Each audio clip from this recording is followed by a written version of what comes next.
کیا سنت ادا کر رہے ہیں اور جماعت فرض نماز شروع ہو جائے تو کیا کریں؟ اگر تو آپ مطلب آخری رکعت میں ہیں تو فوراً سے یعنی تشہد تک پہنچیں اور محمدن عبدہ و رسولہ کے بعد صرف چھوٹا سا دروشی پڑھیں، اللہم صلی علی محمد وعلی آل محمد، اور سلام پھیر دیں تو آپ کی نماز مکمل ہو جائے گی۔ اور ابھی ایک دو رکعتیں اگر پڑھی ہوئی ہیں اور آپ کو پتہ ہے کہ اس کی وجہ سے آپ کا قیام مس ہو جائے گا، پہلی رکعت چھوٹ جائے گی، تو آپ نماز کو وہیں پہ چھوڑ دیں اور پھر اس نماز کو دوبارہ لوٹا لیں، اس نفلی نماز کو۔ ظہر اور عشاء کی نماز کتنی ہے؟ ہم تو بریلویت کے وقت کی نمازیں پڑھ رہے ہیں، 4 سنتے، 4 فرض، 2 سنتے۔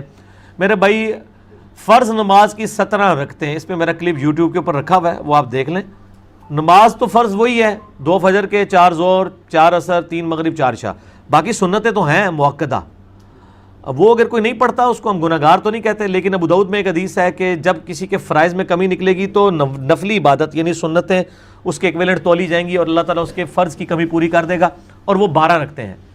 2 فجر سے پہلے، بخاری مسلم میں آئی ہیں، 2 فجر سے پہلے، 4 ظہر سے پہلے، 2 ظہر کے بعد، 2 مغرب کے بعد، 2 عشاء کے بعد، اور 3 وتر جو ہیں اس کے علاوہ ہیں، وہ 5 بھی پڑھ سکتے ہیں، 3 بھی اور 1 وتر بھی، لیکن عمومی عمل صحیح بخاری میں 3 وتر کا ہے، مسئلہ نمبر 130 میرا ریکارڈڈ موجود ہے، وہ آپ دیکھ سکتے ہیں۔ فجر کی سنت اگر جماعت شروع ہو جائے تو کب پڑھیں؟ جب جماعت، تو بخاری مسلم میں حدیث ہے جب فرض کی اقامت ہو جائے تو کوئی نماز درست نہیں ہے، ٹھیک ہے؟ تو آپ سنتے پھر نہیں پڑھ سکتے، آپ فرض نماز ہونے کے فوراً بعد پڑھ لیں۔ وہ ترمذی میں روایت موجود ہے، ترمذی والی سند تو کمزور ہے، البتہ صحیح ابن خزیمہ میں اور صحیح ابن حبان کے اندر موجود ہے کہ نبی علیہ السلام ایک دفعہ فجر کی نماز پڑھ کے نکلے تو ایک بندہ نماز پڑھ رہا تھا، آپ اس کے پاس کھڑے ہو گئے، جب سلام پڑھ کے پھیر کے فارغ ہوا، آپ نے پوچھا یہ کیا پڑھا تم نے؟ کوئی کل سے جو ہے وہ فجر کی 4 رکعتیں پڑھنا شروع کر دے گا۔ اس نے کہا رسول اللہ علیہ وسلم میں نے فرض نہیں پڑھے، میری فجر سے پہلے جو 2 رکعتیں رہ گئی تھیں نوافل سنت مؤکدہ میں وہ پڑھ رہا ہوں، تو آپ نے خاموشی اختیار کر لی، اسے کہتے ہیں حدیث تقریری، یعنی آپ کے سامنے ایک عمل ہوا، آپ سب نے خاموشی اختیار کر لی۔ یہ حدیث آپ کو مشکات میں بھی جو ہے وہ پہلی جلد کے اندر مل جائے گی، اس کے نیچے شیخ زبیر صاحب نے تحکیم بھی کی ہوئی ہے کہ ترمذی والی روایت کمزور ہے، لیکن چونکہ اس کی صحیح سند ابن حبان اور ابن خزیمہ میں موجود ہے لہٰذا اس کا متن بالکل ٹھیک ہے، فوراً بعد پڑھ لیں، اور اگر آپ سورج نکل کے پڑھنا چاہتے ہیں اس وقت بھی پڑھ لیں۔ لیکن یہ جو عوام میں مشہور ہے کہ جی اتنی دیر آپ مسجد میں بیٹھے رہیں گے، یہ تو فقہ حنفی میں بھی کہیں نہیں لکھا ہوا، یہ لوگوں نے مشہور کیا ہوا ہے۔ آپ گھر جا سکتے ہیں، اور اگر کوئی نہیں بھی پڑھتا گناہ گار کوئی نہیں ہے، بعد میں پڑھ لے، زور سے پہلے پڑھ لے، زور کے بعد پڑھ لے، 12 رکعتیں دن رات میں پوری کر لے، ٹھیک ہو گیا جی؟ تو اس میں کوئی ایسا ایشو نہیں ہے، آپ کو پریشانی والی کوئی بات نہیں ہے۔ باقی جو ہے وہ اس حوالے سے میرے کلپس چڑھے ہوئے ہیں، فجر کی سنت کے اوپر، اوابین کے اوپر، اشراق کے اوپر، چاشت کے اوپر، جمعے کی رکعتوں کے اوپر، آپ کچھ بھی لکھیں، ساتھ انجینئر محمد علی مرزا لکھ دیا کریں تو میرا کلپ الحمدللہ اس حوالے سے کھل جائے گا۔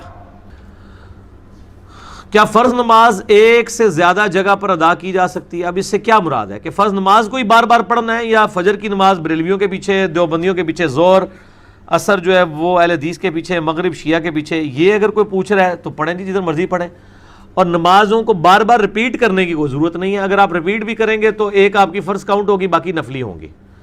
تو میں نے دونوں طریقے سے جواب دے دیا، اس میں مطلب احادیث موجود ہیں، بخاری مسلم میں موجود ہے، حذیفہ ابن یمان کہتے ہیں معاذ ابن جبل کہ میں نبی علیہ السلام کے پیچھے عشاء کی نماز پڑھتا تھا، پھر اپنی قوم میں جا کے عشاء کی امامت کرواتا تھا۔ اس کے اوپر امام بخاری نے باب باندھا ہے کہ متنفل کے پیچھے مفرض کی نماز درست ہے، یعنی جو فرض پڑھنے والا ہے وہ نفل جس نے نیت کیا ہے اس کے پیچھے نماز پڑھ سکتا ہے۔ فجر کی نماز کے بعد اور سورج طلوع ہونے سے پہلے قضا نمازیں ادا کر سکتے ہیں؟ بالکل، سب کے نزدیک کر سکتے ہیں، حنفیوں کے نزدیک بھی کر سکتے ہیں، وہ صرف نفلی نماز کو منع سمجھتے ہیں، فجر کے فرائض کے بعد قضا نماز کو وہ بھی جائز سمجھتے ہیں۔ نبی علیہ السلام نے جو یعنی ممانعت ہے وہ تو 3 اوقات کے اندر ہے، جب سورج نکل رہا ہوتا ہے بالکل ٹکیا جب باہر آنے لگتی ہے 10 منٹ کا وہ، اور داہوہ کبرا جو دن کے وقت ہے، اور غروب سے جسٹ پہلے، لیکن غروب میں آسانی ہے کہ آپ اس وقت نماز عصر پڑھ سکتے ہیں، اور فجر کی بھی 1 رکعت اگر طلوع سے پہلے پا لی تو فجر کی نماز پا لی، بخاری مسلم میں موجود ہے، مسئلہ نمبر میرا 30 نمازوں کے اوقات پہ دیکھ لیں ڈیٹیل کے ساتھ۔ میں نے سنا ہے کہ جس حدیث میں پیغمبر صلی اللہ علیہ وسلم نے صف میں اکیلے آدمی کی نماز کو پڑھنے کا حکم دیا تھا کیونکہ اگلی صف میں جگہ موجود تھی، ایسی بات نہیں ہے میرے بھائی، اتنا سیدھا مسئلہ نہیں ہے، اس کے اوپر محدثین میں بڑا سخت اختلاف پایا جاتا ہے۔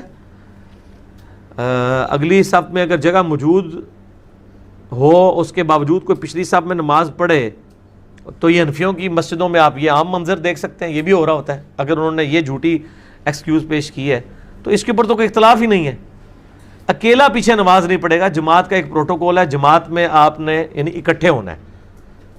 ایون 2 بندے ہوں گے تو جماعت قائم کریں گے, وہ بھی ساتھ ساتھ کھڑے ہوں گے. اگر اکیلا صف میں پیچھے بندہ ہے تو ابو داؤد ترمذی ابن ماجہ کے اندر حدیث موجود ہے, اس کی نماز نہیں ہوگی, وہ آگے سے کسی کو پیچھے لے آئے گا. لیکن وہ اگلے لوگ ایجوکیٹ بھی ہونے چاہیے. تو عموماً یہی ہوتا ہے, اکیلے کی بہت کم ہی نوبت آتی ہے, کوئی نہ کوئی آگے شامل ہو جاتا ہے. بہرحال اکیلے بندے کی نماز صف میں نہیں ہوگی, آگے سے کسی کو پیچھے کر لے, جو بالکل امام کے پیچھے اس کو پیچھے کر لے, اور ان کو بھی ایجوکیٹ ہونا چاہیے. باقی ساتھ والے پھر مل کے صف کو سیدھا کر لیں تو نماز درست ہو جائے گی. اور بسا اوقات یہ بھی ہوتا ہے کہ لوگ ایجوکیٹ نہیں ہوتے ہیں, شوق ان کو بہت ہوتا ہے امام کے پیچھے کھڑے ہونے کا, لیکن صحیح بخاری میں حدیث ہے, نبی علیہ السلام فرمایا جن کو قرآن زیادہ ہے, دین کا زیادہ علم ہے, وہ میرے پیچھے کھڑے ہوا کریں, ورنہ مجھے بھی قرآن پڑھنے میں جو ہے وہ دقت ہو جاتی ہے. ظاہر ہے وہ پھر وہ روحانیت نہیں نہ رہتی. تو یہاں پہ جو جتنا بڑا کوئی چودھری ہے اس کو شوق ہوتا ہے پیچھے کھڑے ہونے کا, اور اگر امام کا وضو ٹوٹ جائے تو اس چودھری صاحب کو آگے کر کے امام صاحب اپنے مسئلے پہ کھڑا کر سکتے ہیں؟ نہیں. تو امام کے ایگزیکٹ پیچھے وہ لوگ ہونے چاہیے کہ آگے بڑھ کے نماز پڑھا سکے. صحیح بخاری میں آتا ہے کہ سیدنا عمر رضی اللہ تعالیٰ عنہ کو جب زخم لگا تو سعد ابن ابی وقاص, سیدنا عبد الرحمن بن عوف بالکل پیچھے نماز پڑھ رہے تھے.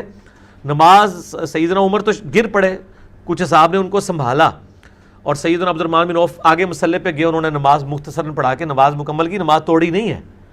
اب یہاں پہ کس کی کیپیبلٹی ہے کہ وہ آگے بڑھ کے نماز پڑھائے؟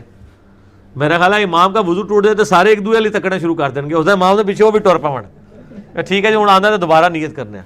تو اس طرح کے لوگ نہیں ہونے چاہیے امام کے پیچھے. ان کو امام کو ضرورت ہی نہیں کہ وہ آگے کسی کو کھڑا کرے, وہ پیچھے ایسے لوگ ہی پہلے ہی کھڑے ہونے چاہیے کہ جب وضو امام کا ٹوٹ جائے تو وہ آگے بڑھ کے تو نماز کو مکمل کریں.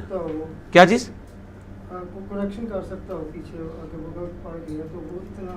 ہاں کریکشن تو ضروری نہیں ایگزیکٹ پیچھے ہو, وہ تو کہیں سے بھی کر سکتا ہے. جی ظاہر ہے وہیں سے شروع کریں. اگر نماز کا ٹائم شروع ہو جائے اور اگر کوئی اذان نہ ہو تو اکیلا بندہ نماز پڑھ سکتا ہے یا اذان دے کر پڑھ سکتا ہے. کیوں پڑھنا چاہ رہا ہے اکیلا؟ جلدی ہے اسے, جماعت سے پڑھے. اور اگر کسی ایسی جگہ کے اوپر ہے جہاں پہ مطلب اذان نہیں ہوئی ہے تو ٹائم داخل ہوتا ہی ہو سکتا ہے. یہ عورتوں کا مسئلہ ہو سکتا ہے, انہوں نے جماعت سے نہیں پڑھنی. تو اگر ظہر کا وقت سپوز 12:20 پہ شروع ہے تو بے شک اذان 12:30 یا 12:45 ہوتی ہے. جب ٹائم داخل ہو گیا تو آپ ظہر کی نماز پڑھ سکتے ہیں. عورتوں کے لیے میں بتا رہا ہوں, مرد نے تو جماعت سے ہی پڑھنی ہے تو پڑھے, ضرور پڑھے. اکیلا بندہ بھی, صحیح بخاری میں حدیث ہے, تیرے رب کو اس گڈریے پہ بڑا پیار آتا ہے جو پہاڑ کی چوٹی پہ اکیلا کھڑا ہو کر اذان اور اقامت دے کے جماعت کو قائم کرتا ہے. یعنی کوئی اس کا ساتھی نہیں ہے. وہ آپ اکیلے بھی, کبھی آپ کی جماعت رہ گئی ہے اور آپ اکیلے نماز پڑھ رہے ہیں تو آپ بلند آواز میں اقامت کہہ کے, تکبیرات بلند کہہ کے نماز پڑھ سکتے ہیں. بخاری کی حدیث کا مفہوم ہے کہ نماز کے بعد بلند آواز سے ذکر کیا جاتا تھا. تو کیا نماز کے بعد بلند آواز سے ذکر کرنا جائز ہے؟ جائز نہیں, سنت ہے. لیکن یہ والا نہیں جو انڈیا پاکستان والوں نے بتایا ہے.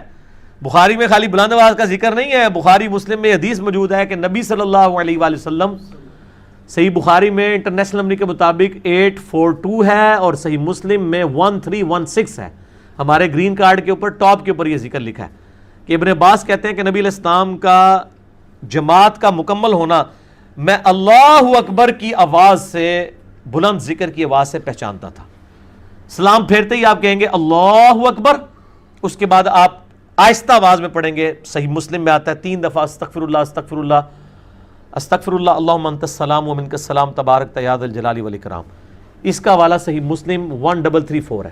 اور یہ جو سعودیہ والوں نے ایک جو ہے وہ, اور عرب کے لوگوں نے اس حوالے سے ایک دھوکہ دیا ہوا ہے. وہاں پہ جو اذکار کے آپ کو ملیں گے نا, جو چھپے ہوئے کارڈ بھی اور بڑے بروشرز بھی, ان پہ اللہ اکبر نہیں لکھا ہوا ہوتا. 3 دفعہ استغفر اللہ لکھا ہوتا ہے اور نیچے اللہم انت السلام. تو وہ تو مجھے پھر بعد میں جب میری ڈسکشن ہوئی ان سے اور میں نے ان کے فتاویٰ پڑھے تو وہ فرض نماز کے بعد تکبیر کی تعویل اتنی باطل کرتے ہیں کہ اللہ ہی ان کو عقل دے. وہ کہتے ہیں جو یہ بخاری مسلم میں الفاظ ہے نا کہ نبی علیہ السلام کی فرض نماز کا مکمل ہونا, ابن عباس کہتے ہیں میں تکبیر کی آواز سے پہچانتا تھا. تو اس تکبیر سے مراد استغفر اللہ ہے, اللہ اکبر نہیں ہے. یہ تو مسلمانوں کے بچے کو بھی پتا ہے کہ استغفر اللہ کو استغفار ہی کہا جاتا ہے, تکبیر نہیں کہا جاتا. تکبیر تو اللہ کی بڑائی کرنا. پھر میں نے ان کے لیے ایک علمی پھکی رکھی ہوئی ہے کہ بخاری و مسلم میں حدیث ہے کہ حضرت ابو ہریرہ رضی اللہ تعالیٰ عنہ کہتے ہیں کہ نبی صلی اللہ علیہ وآلہ وسلم جب نماز شروع کرتے تو تکبیر کہتے, جب رکوع میں جاتے تو تکبیر کہتے, جب رکوع سے سر اٹھاتے تو سمیع اللہ لمن حمدہ ربنا لک الحمد یا ولک الحمد کہتے، اور جب سجدے میں جاتے تو تکبیر کہتے. یوں 4 رکعتوں میں 22 دفعہ تکبیر کہتے. تو کیا وہ استغفر اللہ کہہ رہے ہوتے تھے؟ ادھر تو آپ بھی اللہ اکبر کہہ کے نماز شروع کرتے ہیں. تو نماز والی تکبیر اللہ اکبر ہے، دوسری تکبیر بھی اللہ اکبر ہی ہے فرض نماز کے بعد والی. تو یہ سعودیہ کے آپ کبھی بینرز دیکھیں گے آپ کو اللہ اکبر وہ بڑے چڑھتے ہیں، لیکن پاکستان میں ماشاءاللہ اہل حدیث نے نا ان کا جو ہے نا وہ مکو گول کیا ہے. دارالاسلام والوں نے جتنے چھاپے ہیں اس میں انہوں نے پہلے نمبر پہ اللہ اکبر کا ذکر لگایا، اور دارالاسلام کی برکت سے سعودی عرب والوں نے جو یہ دین کو ٹیمپر کرنے کی کوشش کی تھی سنت ذکر کو، یہ انہوں نے تعریف کی ہے نا کہ آپ تکبیر کو استغفر اللہ کہہ رہے ہیں. ٹھیک ہے نا جی. تو اس حوالے سے اللہ تعالیٰ نے جو ہے نا دارالاسلام کے ذریعے حق آواز لوگوں تک پہنچائی، چونکہ دنیا میں سب سے بڑا ادارہ ہے دارالاسلام پبلیکیشن کا.